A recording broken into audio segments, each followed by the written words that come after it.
বিচারপতি জয় সেনগুপ্ত ব্যক্তিগত বন্ডে জামিন দিলেন বিচারপতি জয় সেনগুপ্ত। পিয়ালির বিরুদ্ধে দায়ের হওয়া এফআইআর এর একমাত্র জামিন অযোগ্য ধারার প্রয়োগের ওপর অন্তর্বর্তী স্থগিতাদেশ, বাকি ধারার ক্ষেত্রে তদন্ত চলবে। পুলিশ সুপারের নজরদারিতে তদন্ত চলবে। আদালতের অনুমতি ছাড়া চূড়ান্ত রিপোর্ট পেশ করা যাবে না। 19 জুন পরবর্তী শুনানি। কি প্রতিক্রিয়া? পিয়ালি দাসের বিরুদ্ধে তৃণমূল কংগ্রেস এবং পুলিশ যৌথভাবে চক্রান্ত করেছে। পিয়ালি দাসের একদিন পর্যন্ত তাকে যেভাবে কাস্টাডিতে রাখা হয়েছে সেটা সম্পূর্ণ অনভিপ্রেত, বেআইনি এবং একজন নারীর অধিকার বিরোধী। আমরা প্রথমেই বলেছি যে ঘটনা বিচার প্রক্রিয়ার মধ্যে দিয়ে হলো তাতে আমরা সন্তুষ্ট নয়, আমরা উচ্চতর আদালতে যাব। পিয়ালি দাস ওখানে নির্যাতিতা মহিলাদের সঙ্গে ছিলেন, আছেন, থাকবেন, এবং আমরাও পিয়ালি দাসের সঙ্গে ছিলাম, আছি এবং ভবিষ্যতে থাকবো। পিয়ালি দাস নিয়ে আজকে প্রশ্নের মুখে পুলিশ। আদালত যেটা বলছে যে লঘুধারার মামলার নোটিশের টোপ দিয়ে গ্রেপ্তার, এর পেছনে কার মাথা কাজ করেছে, এর পেছনে কার পরিকল্পনা? রাজ্যকে প্রশ্ন হাইকোর্টের বিচারপতি জয় সেনগুপ্তের। নিম্ন আদালতের বিচারক বা পুলিশ নির্দেশ জানেন না, সুপ্রিম কোর্টের নির্দেশ জানেন না, প্রশ্ন বিচারপতি। দেখুন, আগে আমাদের একটা প্রচলিত কথা ছিল গন্ডারের চামড়া। আমার মনে হয় সেটার পরিবর্তে এখন আসবে পশ্চিমবঙ্গ পুলিশের চামড়া। আর কতবার পুলিশ তিরস্কৃত হবে, কত প্রশ্নের সম্মুখীন হবে। তৃণমূল কংগ্রেসের নির্দেশে যে কাজ করে চলেছে পুলিশ, এবং সাম্প্রতিককালে সন্দেশখালীতে তাদের যা ভূমিকা, এর থেকে বড় নিন্দনীয় আর কিছু হতে পারে না। এ ধরনের প্রতিহিংসা পরায়ণ সরকারের দাসত্ব করা থেকে আমার মনে হয় বিদ্রোহ করে দেওয়া। সন্দেশখালীতে এবার যাবতীয় অভিযোগ শুনতে অস্থায়ী শিবির বা ক্যাম্প খুলবে সিবিআই। সেখানেই জমা পড়বে, সেখানেই খতিয়ে দেখা হবে, তদন্ত করা হবে অভিযোগগুলোর সত্যতা। পাশাপাশি যাদেরকে ডেকে জিজ্ঞাসাবাদের প্রয়োজন রয়েছে এই ঘটনায়, তাদেরকে সেখানেই ডেকে জিজ্ঞাসাবাদ করা হবে। মানে পুরো কলকাতার সিবিআই ক্যাম্প ওখানে। শুধু সত্য উদ্ঘাটন নয়, সিবিআইয়েরও একটা দায়িত্ব আছে সেখানকার মহিলাদের, যেহেতু তারা তদন্ত করছেন, তাদের নিরাপত্তার দিকটা সুনিশ্চিত করা। পুলিশ যেখানে সরাসরি আক্রমণ করছে সন্দেশখালীর মানুষের ওপরে, তাদের জীবনের উপরে, যেখানে পুলিশ সহযোগিতার পরিবর্তে প্রমাণ লোভ এবং দুষ্কৃতীদের সঙ্গে নিয়ে যাতে বয়ান বদল করা যায় তার প্রচেষ্টা চালিয়ে যাচ্ছে গভীর রাতে, তো সেখানে সিবিআই এর কাছে হয়তো মনে হয়েছে তারা সেখানে ক্যাম্প করবেন, কিন্তু কোর্টের নির্দেশে তদন্ত চলছে। একমাত্র আদালত বলতে পারে আর সিবিআই বলতে পারে তারা কিভাবে তদন্ত করবে। সন্দেশখালী প্রতিবাদীকে ধর্ষণের চেষ্টার অভিযোগ, বাড়িতে তুলে নিয়ে গিয়ে ধর্ষণ করার চেষ্টা হয়েছিল। বসিরহাট আদালতে এমনই গোপন জবানবন্দি দিয়েছেন নির্যাতিতা। সন্দেশখালীর প্রকৃত চিত্রটা কি হয়েছিল এবং কি হতে চলেছে, কি হতে পারে, আজকে মানুষের কাছে সেটা উঠে এসেছে। তৃণমূল কংগ্রেস ফেক ভিডিও নিয়ে এসে সামনে কিছু মহিলাকে বয়ান বদল করতে বাধ্য করে, তাদের জবানবন্দি চেঞ্জ করতে বাধ্য করার পরিস্থিতি তৈরি করে করেছিল যে সামগ্রিক প্রক্রিয়া থেকে মানুষের দৃষ্টিকে দূরে সরাবে, সেটাতে তারা সফল হচ্ছে না। শেখ শাহজাহানের জমি দখল মামলায় 14 কোটি টাকার সম্পত্তি বাজেয়াপ্ত করলো এনফোর্সমেন্ট ডিরেক্টরেট। যেমনটা জানা যাচ্ছে, এর মধ্যে জমি এবং টাকাও রয়েছে। শাহজাহানের পরিবার ও তাদের সম্পত্তিও বাজেয়াপ্ত করা হয়েছে বলে খবর ইডি সূত্রে। এর সঙ্গে মহিলারা রাতের পর রাত জাগছে, পরপর 4 দিন সন্তুষ্ট এখনো বেরমজুর থেকে গাজীখালী গ্রামে গ্রামে মহিলাদের বিক্ষোভ। এটা শাহজাহানের সম্পত্তি বাজেয়াপ্ত, না না 14 কোটি টাকার সম্পত্তি বাজেয়াপ্ত, পাশাপাশি পরিবারের দেখুন তদন্ত প্রক্রিয়া চলছে। শাহজাহানের নামে বেনামে সম্পত্তি বাজেয়াপ্ত হোক, এটাই মানুষ চায় এবং এটাই করা উচিত বলেই মানুষ মনে করে। এখন শুধু শাহজাহানের করে কি হবে? শাহজাহান লুটটা তো একা করেনি, শাহজাহানের এই লুট অনুমোদিত ছিল, যাদের অনুমোদনে হয়েছে সেখানে পৌঁছেছে, সে সম্পত্তি বাজেয়াপ্ত হোক, এটাই গলি থেকে রাজপথ মানুষের দাবি। ঝাড়া লাঠি নিয়ে এখনো মহিলারা রাত পাহারায়, পরপর 4 দিন সন্ত্রস্ত সন্দেশখালীর একাধিক গ্রাম। বহু গ্রামকে তো পুরুষ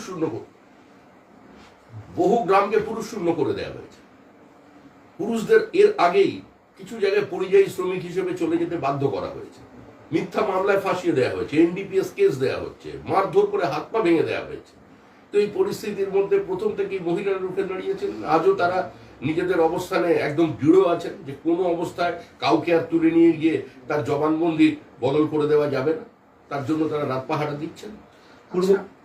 পূর্ব মেদিনীপুরে সিবিআই এর অ্যাকশন। ভোটের মধ্যে শুভেন্দু অধিকারীর গড়ে তৃণমূল নেতাদের বাড়িতে সিবিআই হানা। 3 তৃণমূল নেতার বাড়িতে ভোট পরবর্তী হিংসায় হানা দিল সিবিআই। তিন তৃণমূলদের বাড়ি। সিবিআই কখন কার বাড়িতে কিভাবে যাবে, কোথায় যাবে, কখন যাবে, তো সেটা তো সিবিআই বলতে পারে। রাজনৈতিক প্রতিহিংসা। রাজনৈতিক প্রতিহিংসার কথা যারা বলছেন তাদের মনে রাখা উচিত যে এটা ইউপিএ জমানার সিবিআই নয়, এটা পশ্চিমবঙ্গ সরকারের মানে তৃণমূল সরকারের সিআইডি নয়। ফলে তারা তাদের মতো কাজ করছে, পুরোটাই আদালতের নজরদারিতে। প্রতিহিংসা মনে হলে আদালতে চলে যান। শীতলকুচিতে ফের মানে এলোপাথারি তৃণমূলী গুলি, নেতাকে লক্ষ্য করে গুলি, কি বলবেন? তৃণমূলই করেছে। পশ্চিমবঙ্গে সাম্প্রতিককালে যত খুন হয়েছে তার 90% হচ্ছে তৃণমূল কংগ্রেসের কর্মী, আর 90%-এর মধ্যে 100%-ই পরিবারের অভিযোগ হচ্ছে খুন আঙুলের তুলেছে তৃণমূল কংগ্রেসের দিকে, এবং তারা সিবিআই তদন্তের দাবি করছে। তার কারণ কি? যখন তৃণমূল কংগ্রেসের পরিবারের লোকেরাই সিবিআই তদন্তের দাবি করে, তার অর্থ এখানে কোনো আইনের শাসন নেই, এখানে পুলিশ নেই, পুলিশের নিরপেক্ষতা নেই, এটা সম্পূর্ণ জঙ্গলরাজ চলেছে। তো স্বাভাবিকভাবেই দুষ্কৃতীরা মনে করছে তাদের সরকার, দুষ্কৃতীদের সরকার, তারা তাদের মতো করে চালিয়ে যাচ্ছে। এখন তৃণমূল তো আর কোনো রাজনৈতিক কর্মীদের নেই, দখলদারির কিছু মুষ্টিবদ্ধ মানুষ সেখানে পুরো রাজনীতি ব্যবস্থাটা চালাচ্ছে, এসবই চলবে।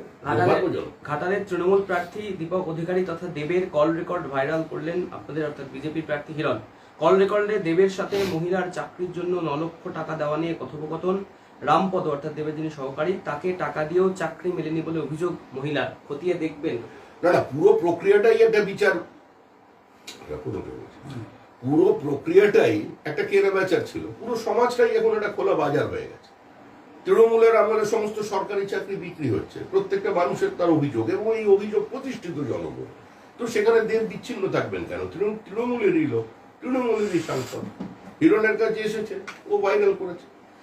ইন্ডিয়া জোট নিয়ে মমতার একটু সুর বদল শোনা যাচ্ছে। তিনি বলছেন ইন্ডিয়া জোট এলে বাইরে থেকে সমর্থন করার কথা তিনি বলছেন, কখনো বলছেন জোটে ছিলাম, বিভিন্ন রকম মন্তব্য। উনি কোথায় থাকবেন? উনি মাটিতে থাকবেন কি অন্তরিক্ষে থাকবেন উনি জানেন। এ নিয়ে পশ্চিমবঙ্গের মানুষের কোনো উৎসাহ নেই, বিজেপিরও কোনো উৎসাহ নেই। তবে যখনই নির্বাচন আসে তখনই শোনা যায় উনি হচ্ছেন পরবর্তী প্রধানমন্ত্রী, বাঙালি মুখ, মহিলা মুখ। আবার নির্বাচন যখন কাছে চলে আসে তখন বলেন আমরাই হব নির্ণায়ক শক্তি, চাবি থাকবে আমার কাছে। এখন চাবি হারিয়ে গেছে, এই চাবি হারিয়ে যাওয়া থেকেই এই সমস্ত বিবৃতি উঠে আসছে। রোজভ্যালি কাণ্ডে ফাইনাল চার্জশিটে দেবের নাম সরাসরি অভিযুক্ত হিসাবে নয়, সংস্থার বার্ষিক এজেন্টস মিটিংয়ে উপস্থিত ছিলেন দেব ও সংস্থার কাজে উৎসাহ দিয়েছিলেন। রোজভ্যালির সাথে ক্রমশ যোগাযোগ স্পষ্ট হচ্ছে দেবের।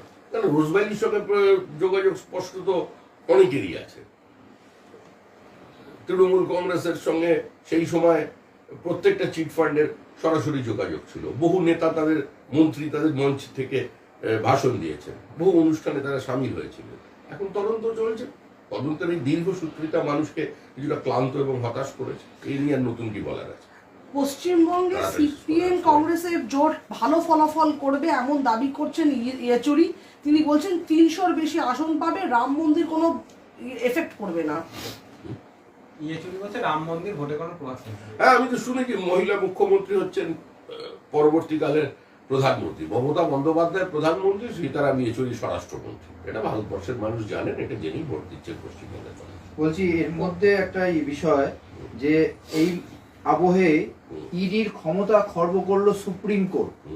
তারা যেটা বলছেন যে অভিযুক্তকে সমনে সাড়া দিলে তাকে হেফাজতে নেওয়া যাবে না, বিশেষ আদালতে প্রথম সমন জারি করতে হবে। ইডি অভিযোগ দায়ের করা অবধি অভিযুক্ত গ্রেপ্তার না হলে পরে গ্রেপ্তার করা যাবে না। এই ধরনের বিভিন্ন তারা ইডি, এগুলো নতুন কিছু নয়। কাউকে সামান দিয়েই তো গ্রেপ্তার করা হয়। যদি সামানটা যদি কোর্টের ভায়া হয়ে আসে তার মধ্যে নতুন কি হলো? এই সুপ্রিম কোর্টের এই অবস্থান অবজারভেশনটা কিছু মানুষ অন্যভাবে উপস্থাপিত করবার চেষ্টা করছে। যারা মনে করেছেন যে চুরি করে পার পেয়ে যাব, লুট করে আমাদের অধিকারটা প্রতিষ্ঠিত করে নেব, তারা করতে পারবে না। এখন সরাসরি না দিয়ে কোর্টের মাধ্যমে দেবে, কিন্তু তুলে নেবে, এটাই বলতে চাইছি। অভিজিৎ গঙ্গোপাধ্যায়ের এই মুখ্যমন্ত্রী সম্পর্কে বেলাগাম মন্তব্য বলে তৃণমূল কমিশনে অভিযোগ করতে গিয়েছে। এবার আপনি কি বলবেন এই বিষয়ে? প্রার্থীপদ বাতিলের দাবি করতে পারেন, কমিশনে অভিযোগ করতেই পারেন, সে অধিকার তৃণমূল কংগ্রেসের আছে। কারণ ভারতবর্ষের সংবিধান, বিচার ব্যবস্থা এবং নির্বাচন কমিশন সে অধিকার প্রত্যেক রাজনৈতিক দলকে দিয়েছে। কিন্তু প্রশ্ন হলো এই অনভিপ্রেত অবস্থা কেন তৈরি হয়েছে? এটা তো কাঙ্ক্ষিত নয়, এই পরিস্থিতি, এই শব্দবন্ধ, এ ধরনের বাক্যালাপ। কারণ তৃণমূল কংগ্রেস যেভাবে অভিজিৎ গঙ্গোপাধ্যায়কে আক্রমণ করে চলেছে, যে ধরনের শব্দে আক্রমণ করে চলেছে, যে ভাষা ব্যবহার করেছে, তিনি রক্ত মাংসের মানুষ প্রতিক্রিয়া দিয়েছেন। তবে তার বক্তব্য একটু ভুলভাবে উপস্থাপিত হচ্ছে। তিনি এটাই বোঝাতে চেয়েছেন যে রেখা পাত্ররও যেরকম সম্মান আছে, রাজ্যের মুখ্যমন্ত্রীরও সেরকম সম্মান আছে, প্রত্যেক মহিলার একই সম্মান আছে, এটা তিনি বলতে চেয়েছেন। স্পিরিটটা নিতে হবে। মুখ্যমন্ত্রী এবং অভিষেক বন্দ্যোপাধ্যায়কে প্রাণনাশের হুমকি দিয়ে ফেস্টুন উলিবিড়িয়ায় মনুষাতলায়, এবং তা নিয়ে জোর চাঞ্চল্য। কারা এই পোস্টার টাঙিয়েছে এখনো ক্লিয়ার নয়। দেখুন, বিজেপির অনেক কাজ আছে, আর আমাদের উলবেড়িয়ার প্রার্থী এর মধ্যেই তৃণমূলের কারণে চোটগ্রস্ত হয়ে তিনি কিভাবে নির্বাচনী প্রচার করছেন আপনারা জানেন। বিজেপির এত সময় নেই যে ওখানে এই ধরনের পোস্টার বানাতে যাবে, সব তৃণমূলের কাজ। তৃণমূল শেষ চেষ্টা করছে, মরিয়া হয়ে গেছে, বাঁচার চেষ্টা করছে, কোনোভাবে যদি যুবন্ত লোককে বাঁচানো যায়, সম্ভব নয়। মোহাম্মদ সেলিম বলেছেন, বিজেপি মনে করেছিল উত্তরবঙ্গের হাওয়া দক্ষিণবঙ্গে নিয়ে আসবে, কিন্তু কোনো নির্দিষ্ট হাওয়া নেই। মানুষ কংগ্রেস এবং সিপিএম এর উপরই এবারে ভরসা রাখবে। মোহাম্মদ সেলিম বলছে, মানুষ কংগ্রেস এবং সিপিএম এর উপরই এবার ভরসা রাখবে। উনি এরকম বলেন, এবং বলাটাই স্বাভাবিক। ওনার জায়গায় আপনি থাকলেও এই বিবৃতিই দিতেন। 2021 সালেও এই বিবৃতি দিয়েছিলেন, মানুষ শূন্য করে দিয়েছে। সাগর দিঘিতে চেষ্টা করেছিলেন, যে বোধের একটা সন্তান লাভ হয়েছিল অনেকদিন পরে, ছেলে হামাগুড়ি দিয়ে অন্যদিকে চলে গেছে। আর তারপরে নির্বাচন এসেছিল, ধূপগুড়ির উপনির্বাচন, মানুষ এই বাইনারি সেট করা আছে। নওশাদ বলছে যে বাম কংগ্রেসের বিরুদ্ধে বিস্ফোরক নওশাদ বলছেন, রাহুল সোনিয়া বাংলায় প্রচার করতে আসছে না, অধীরের হয়ে কেন্দ্র থেকে কেউ আসেনি প্রচার করতে। এর থেকে বোঝা যাচ্ছে বাম কংগ্রেস কাদের সুবিধা করে দিচ্ছে। না, বাম কংগ্রেস তো এখানে তৃণমূলের সঙ্গে তলায় তলায় আঘাত করে নিয়েছে। তৃণমূলের সঙ্গে কংগ্রেসের সমঝোতা আছে দিল্লিতে।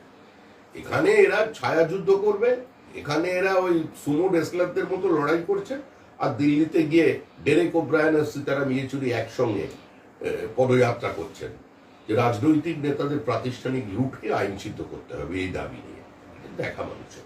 হলদিয়ার সভাস্থল থেকে মমতা বন্দ্যোপাধ্যায়ের মন্তব্য, নন্দীগ্রামে আমায় অন্যায়ভাবে হারানো হয়েছে, এই হারের বদলা আমি নেবই। নিয়ে নিন বদলা, সামনে তো একদম খোলা মাঠ আছে। তমলুক লোকসভা কেন্দ্রে অভিজিৎ গঙ্গোপাধ্যায়কে 2 লক্ষ ভোটে হারিয়ে দিন, বদলা হয়ে যাবে। নন্দীগ্রাম অ্যাসেম্বলি সেগমেন্টে লিড নিন, তাহলেই তো বদলা হবে। যেরকম আমাদের সঙ্গে প্রতারণা করা হয়েছিল, আমরা বলছি আমরা বদলা নেব। আরামবাগে আমাদের গণনা কেন্দ্রে কি হয়েছিল মানুষের জানা, 1100 ভোটে আমরা হেরে গিয়েছিলাম। আমরা ওখানে 2 লক্ষ ভোটে তৃণমূলের প্রার্থীকে হারিয়ে দিচ্ছি, আমরা বদলা নিচ্ছি। উনিও এখানে বদলা নিন। তবে এটা বলি, তমলুক কেন্দ্রে বিজেপির প্রার্থী 2 লক্ষের বেশি ব্যবধানে জিতবেন, এবং নন্দীগ্রাম অ্যাসেম্বলি সেগমেন্ট থেকেও বিজেপি বড় লিড নিয়ে দেখিয়ে দেবে যে সূর্য গ্রহণ ছিল না সূর্যোদয় ছিল, অন্ধকার ছিল না চন্দ্রালোক ছিল, সবই বোঝা যাবে। লোডশেডিং এর অভিযোগ উঠেছে চণ্ডীগ্রামে, ওই বলে দিল। বলছি, মানিকতলা উপনির্বাচন মামলা 2 সপ্তাহের মধ্যে নির্বাচন কমিশনকে জানাতে হবে যে নির্বাচন করা কবে সম্ভব, আদালতের নির্দেশ। আদালত নির্দেশ দিয়েছে, নির্বাচন কমিশন জানাবে। এখানে দল হিসেবে আমাদের কিছু বলার নেই। আমাদের প্রার্থী ওখান থেকে প্রতিদ্বন্দ্বিতা করবেন, আবার বিধানসভায় যাবেন, জিতবেন। মানিকতলা বিধানসভা কেন্দ্রে বিজেপি জিতবে। ওভার তো ওভার। Thank you.